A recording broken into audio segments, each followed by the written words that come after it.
ओ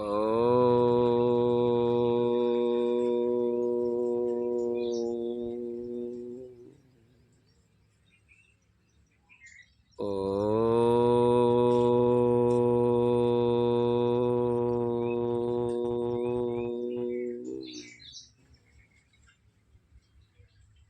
सभी सनातन धर्म प्रेमी हो,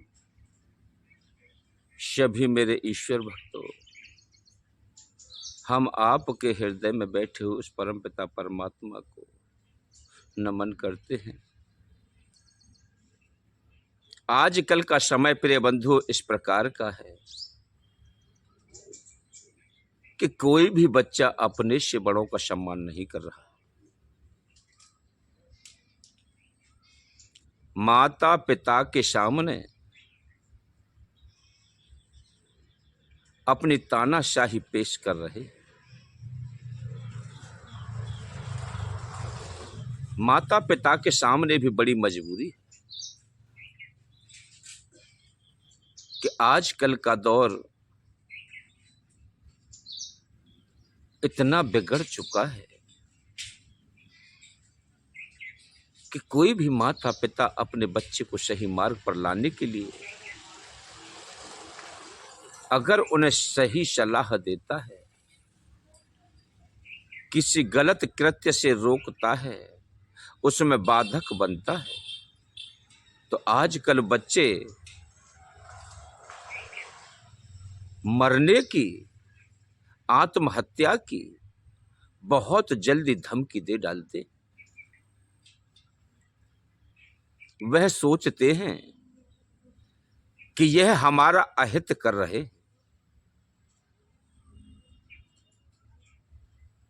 लेकिन वास्तविक बात यह है कि प्रिय बच्चों, कोई भी माता पिता अपनी संतान को ऐसा नहीं चाहता कि मेरी संतान बिगड़ जाए, फले फूले नहीं, सदमार्ग पर न चले, अपना नाम रोशन न करे। अगर बच्चे नाम रोशन कर रहे हैं तो माता पिता का नाम पहले रोशन। माता पिता किसी कार्य के लिए कह देते हैं तो बड़ा उतावलापन करके हाँ तो कह देते हैं, हाँ हाँ पिताजी अभी होगा, और उसमें आनाकानी करते हो, इधर निकल जाएगा उधर निकल जाएगा, और जाकर के फोन को कान पर रखा, इधर से उधर में बातें करता डुलता है। कहीं प्रेम का से फोन आ रहा है तो किसी प्रेमी से फोन आ रहा है, तो कभी मित्र से फोन आ रहा है। अरे बच्चों के लिए कार्य क्या है, या तो अपनी शिक्षा में अपना चित्त लगाएं या अपने घर के कार्यों में अपने मन को लगाएं। माता पिता की आज्ञा के अनुसार चलें। उनकी आज्ञा के अनुसार चलने पर कोई बच्चा डिफीट नहीं खाए, क्योंकि माता पिता उन्होंने अपना अनुभव प्राप्त किया है और अनुभव के आधार पर आपको प्रेरित करते हैं कि बेटा ये गलत मार्ग है, इस पर मत जाओ। लेकिन आपको बहुत बुरा लगता है, छोटे छोटे बच्चे होते हैं, पैदा होने के बाद में जरा सा होश संभाला और मोबाइल से लगे उंगली चलाना शुरू कर दिया।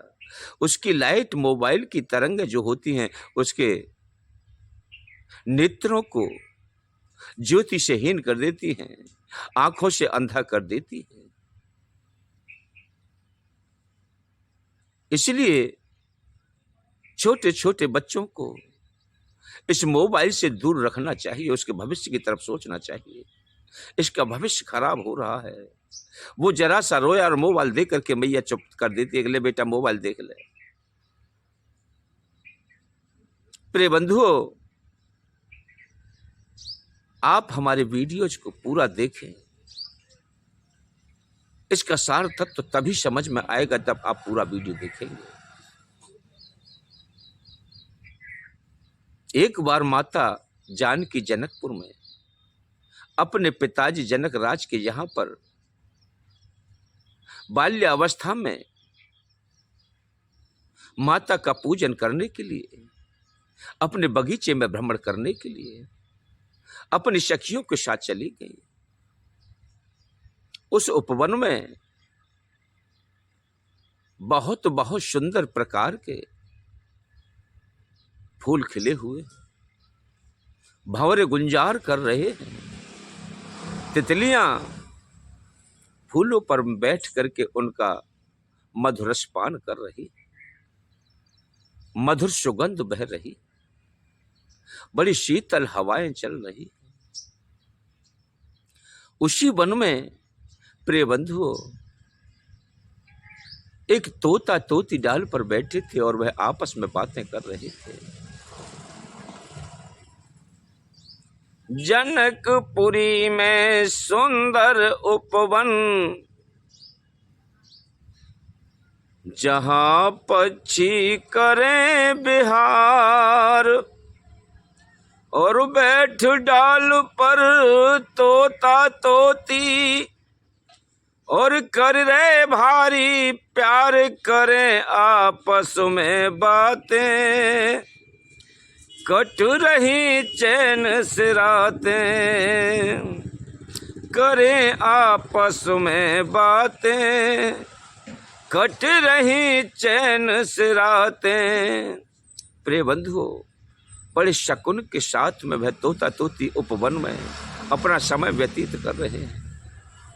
एक दिन तोती तोता से कहने लगी, स्वामी, हर सीता स्यानी हो गई, पत सुन लो मेरी बानी, और वर लायक मिल जाए तो बन जाए पटरानी, वर लायक मिल जाए तो बन जाए पटरानी। अरे सुंदर राजमहल के अंदर और आमे राजकुमार, अरे हाँ आमे राजकुमार। इस प्रकार से तोता तोती आपस में बातें कर रहे हैं, क्योंकि तोता तोती कह रहे थे कि स्वामी, सीता जी के वर योग्य प्रभु श्री राम ही हैं। अगर उनसे विवाह हो जाए तो हमें उनके यहाँ आते जाते दर्शन हुआ करेंगे, और ऐसा होगा कि सीता जी का विवाह प्रभु श्री राम से होगा। इन बातों को सीता जी श्रवण कर रही थी। उन्होंने एक बहेलिया को बुला करके उन तोता तोतियों को पकड़वा लिया और पिंजड़े में बंद कर दिया। पिंजड़े में बंद करने के बाद में उस प्रिय जोड़े से सीता जी कहने लगी, कहे तोता तोती, मुझे यह बताओ, इन कथाओं को आगे और सुनाओ, मेरा मन आनंदित होता है, मेरा जी हर्षोल्लास से भरता है। आपने इस कथा को कहां से श्रवण किया, और जिस सीता की बातें आप कर रहे हो वह सीता मैं ही तो हूं। तो अपने विषय में यह जानकर मेरे अंदर उत्साह उमड़ता है कि आगे और क्या होने वाला है, क्या होगा। आप मुझे विस्तार से इस कथा को श्रवण कराइए। तब सीता जी के निवेदन करने पर तोती ने कहा, कहे जानकी, हे सीते, इस कथा को हमने स्वामी वाल्मीकि जी के द्वारा अपने शिष्यों को श्रवण कराते समय सुना था। वह कथा हमने आपस में हम पति पत्नी दोनों बतला रहे थे। वह कथा आपने श्रवण की कि आगे और सुनाओ, कि जितना सुना था हमने आपको उतना सुनाया, अब हमें छोड़ दो।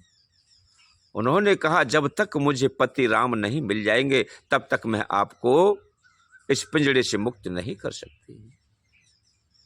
तोता ने निवेदन किया, कहे सीते, आप मेरी पत्नी को छोड़ दो, यह पत्नी मेरी तोती गर्भ से है और यह पीड़ा से व्याकुल है। आप इसे छोड़ दें, जिससे कि मान लो हम पक्षी हैं, आकाश में विचरण करते हैं, मस्त घूमते हैं, किसी हम प्रतिबंधता में नहीं रहते हैं। लेकिन सीता जी ने कहा कि मैं तोती को नहीं छोड़ूंगी, तोता को छोड़े देती हूं। तोता को जैसे छोड़ा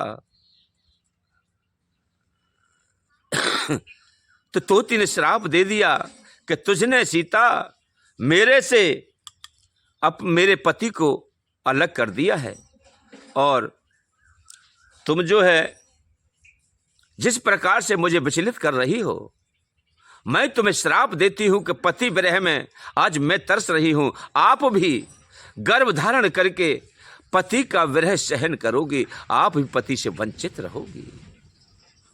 तोता ने कुछ दूर पर उड़ करके अपने प्राणों को त्याग दिया और कुछ समय के तत्पश्चात उस तोती ने भी पिंजड़े में प्राणांत कर दिया।